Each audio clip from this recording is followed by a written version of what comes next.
नमस्कार, take legal S4 channel पर मैं राजेंद्र साय एडवोकेट फिर एक बार आप लोगों का स्वागत करता हूं। साथियों की जैसा कि माननीय सर्वोच्च न्यायालय के द्वारा 9 माह में सहारा निवेशकों का भुगतान करने का आदेश पारित किया गया था, जिसके तहत सरकार के द्वारा रिफंड पोर्टल, सहारा रिफंड पोर्टल बनाया गया था। लेकिन 9 माह व्यतीत होने के बाद समथिंग 1 और 2 दिन और बचा है। 9 माह व्यतीत होने के बाद भी लगभग आधा % लोगों का भुगतान नहीं किया गया, जिससे स्पष्ट है कि सहारा CRC रिफंड पोर्टल फेल हो गया है। अब चूंकि सहारा निवेशकों के भुगतान के लिए एक ही विकल्प बचा है और वह विकल्प बचा है आंदोलन, धरना, प्रदर्शन। तो आंदोलन, धरना, प्रदर्शन जैसा कि आप सभी लोगों को मालूम है कि इस समय जंतर मंतर देश की राजधानी दिल्ली में चल रहा है सहारा निवेशकों का आंदोलन। लेकिन सहारा निवेशकों का आंदोलन हम पूरे दिन कल नजर बनाए रखे, लेकिन जो संख्या बल है, संख्या बल से मुझे काफी निराशा प्रतीत हुई। साथियों, जो आसपास के लोग हैं, जो समृद्ध हैं, जिनके पास कुछ सामर्थ्य है, ऐसे लोगों से मैं निवेदन करूंगा कि वो अधिक से अधिक तादाद में आंदोलन में उपस्थित हों और आंदोलन को सफल बनाएं। आंदोलन के अलावा अब दूसरा विकल्प नहीं है, क्योंकि जैसा कि अब 2-3 माह के अंदर लोकसभा का चुनाव होने वाला है। हालांकि 3-4 राज्यों में जो विधानसभा का चुनाव हुआ, विधानसभा के चुनाव में भी सहारा निवेशकों के द्वारा विरोध किया गया था और यह भी ऐलान किया गया था कि अगर हम लोगों का भुगतान नहीं दिया गया तो हम वर्तमान सत्ताधारी दल का वोट नहीं करेंगे। लेकिन चूंकि यह मैटर जो है ये देशव्यापी मैटर है और देशव्यापी मैटर का प्रभाव हम अगर क्षेत्रीय चुनावों में देखें, अब चूंकि देश की समस्या को अगर हम राज्य के विधानसभाओं के आकलन में देखें तो वह यथार्थ प्रतीत नहीं होता। अगर हम देशव्यापी चुनाव को पंचायत चुनाव में मुद्दा बनाएं तो वह संभव नहीं है। इसलिए यह देशव्यापी चुनाव था तो हमारे विधानसभा के चुनाव पर असर नहीं पड़ा। लेकिन विधानसभा चुनाव में जिस तरह से सत्ताधारी दल यानी भाजपा की प्रचंड वोटों से विजय हासिल हुई है, जिससे उनका मनोबल काफी हावी हो गया है। उनको लगता है कि अब सहारा का मैटर कोई मायने नहीं रखता, सहारा के मैटर से हम लोगों को कोई नुकसान नहीं होगा। जैसा कि पहले के आंदोलन हुए थे, लखनऊ आंदोलन हुआ था, भोपाल में विधानसभा भवन का घेराव हुआ था, तो उससे सरकार थोड़ा सा अलर्ट मोड में आई थी और उसी के परिणाम स्वरूप सरकार ने तत्काल सुप्रीम कोर्ट में एक आवेदन लगाकर जो सेबी में राशि जमा थी उस राशि का मांग किया था और रिफंड करने का, निवेशकों का भुगतान दिलाने का प्रक्रिया चालू की थी। लेकिन चुनाव में भारी बहुमत से जीत से सरकार अब बिल्कुल आश्वस्त है कि अब सहारा के मैटर पर असर नहीं पड़ेगा। लेकिन यह सरकार की बहुत बड़ी गलतफहमी साबित होगी, क्योंकि यह जो मुद्दा है वह देशव्यापी मुद्दा है।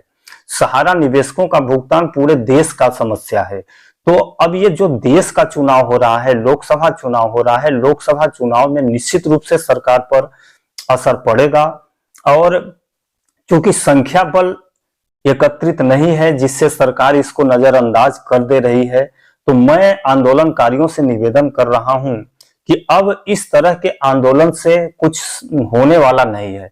मैं आंदोलनकारी के मुखिया जो अध्यक्ष हैं, पदाधिकारी हैं, उनसे निवेदन करता हूं कि आप लोग आज के ही प्रोग्राम में धरना प्रदर्शन जो आप लोगों का चल रहा है उसमें यह फैसला लें कि आप लोग महामहिम राष्ट्रपति जी को, प्रधानमंत्री जी को, गृह मंत्री जी को, सहकारिता मंत्री जी को और पुलिस महानिदेशक को तथा राष्ट्रपति, उपराष्ट्रपति को पत्र लिखें और पत्र में यह मांग करें कि अगर हम निवेशकों का भुगतान 15 दिन या 20 दिन के अंदर में सुचारू रूप से क्रियान्वित नहीं किया जाता और सरकार के द्वारा आश्वासन नहीं दिया जाता कि हम सारे निवेशकों का भुगतान करेंगे। अब भुगतान करेंगे तो कैसे भुगतान करेंगे उसका विकल्प भी सरकार को बताना पड़ेगा कि हम इतने राशि का भुगतान करेंगे और इतने राशि कहां से एकत्रित करेंगे, क्या सहारा के संपत्तियों को बेचकर भुगतान करेंगे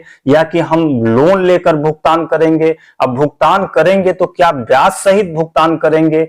ब्याज सहित भुगतान करेंगे तो जिनकी मैच्योरिटी पूर्व में पूछ गई है उसके बाद के ब्याज का भुगतान करेंगे या नहीं करेंगे? यह आश्वासन सरकार जब तक लिखित में नहीं दे देती, हमको 15-20 दिन तक इंतजार करना है। पत्र देने के बाद 15-20 दिन तक इंतजार करना है। अब 20 दिन तक में अगर सरकार के द्वारा कोई लिखित आश्वासन नहीं दिया जाता तो हम लोगों को अपने आंदोलन की रूपरेखा थोड़ा बदलना पड़ेगा। रूपरेखा अगर हम बदलेंगे तो निश्चित रूप से हम लोगों का आंदोलन सफल होगा। हमें इसके लिए कुछ भी नहीं करना है, सिर्फ अपने 2-4 सदस्यों को तैयार करना है जो आमरण अनशन के लिए तैयार हों। हम कल जंतर मंतर पर कुछ लोगों का स्टेटमेंट सुन रहे थे, जिसमें से कुछ लोगों का कहना है कि हम लोग सरकार से इच्छा मृत्यु की मांग कर रहे हैं कि हम लोगों को सरकार इच्छा मृत्यु का अनुमति प्रदान करें ताकि हम आसानी से देह लीला अपनी समाप्त कर लें, यानी फांसी लगा लें, अपनी मर जाएं। तो इस तरह से इच्छा मृत्यु अगर आप मांगने के लिए तैयार हैं, सरकार से इच्छा मृत्यु की आप आग्रह कर रहे हैं, तो आप आमरण अनशन पर तो बैठ ही सकते हैं। आप देशव्यापी समस्या के समाधान के लिए आप आमरण अनशन पर बैठिए। 1 दिन, 2 दिन, 4 दिन, 5 दिन आपके पास निश्चित रूप से आप पत्र के साथ अगर आमरण अनशन पर बैठेंगे तो सरकार निश्चित रूप से जो आमरण अनशन की प्रक्रिया है उस प्रक्रिया को पालन करेगी।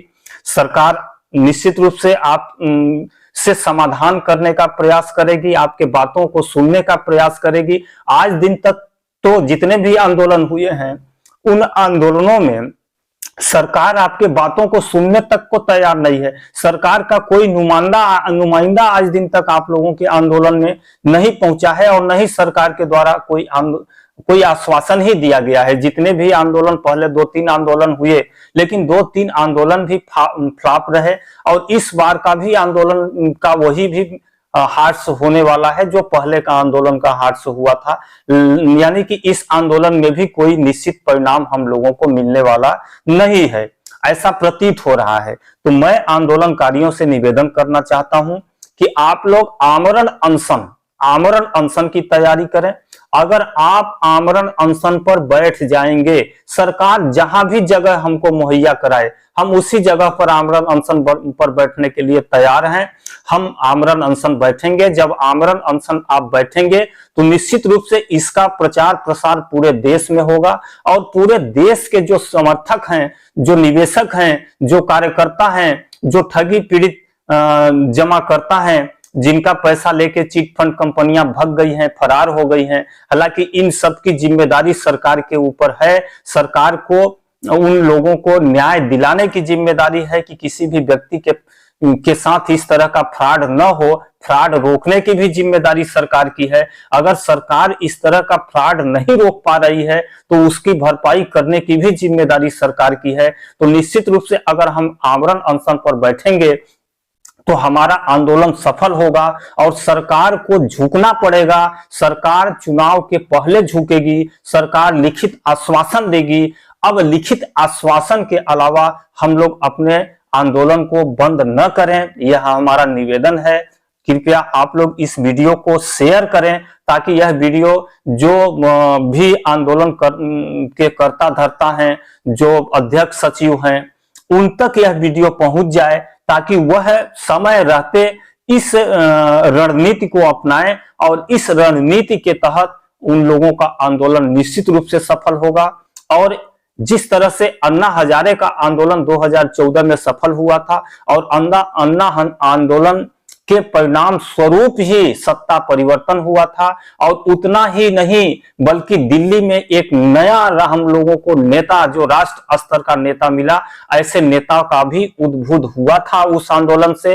तो इस आंदोलन से भी एक ऐसे ही उग्र नेता का उद्भूत होगा, ऐसा नेता हमारे देश के समक्ष मिलेगा। लेकिन कृपया आप लोग आमरण अनशन पर बैठने की तैयारी करें और सरकार को इसके लिए वार्निंग दें कि अगर हमारी मांग को नहीं माना जाता तो हम फला दिन से आमरण अनशन पर बैठेंगे, अन्यथा इस संख्या बल के आधार पर आप लोगों का आंदोलन, धरना प्रदर्शन सफल नहीं होगा। इन्हीं बातों के साथ मैं अपनी वाणी को विराम देता हूं।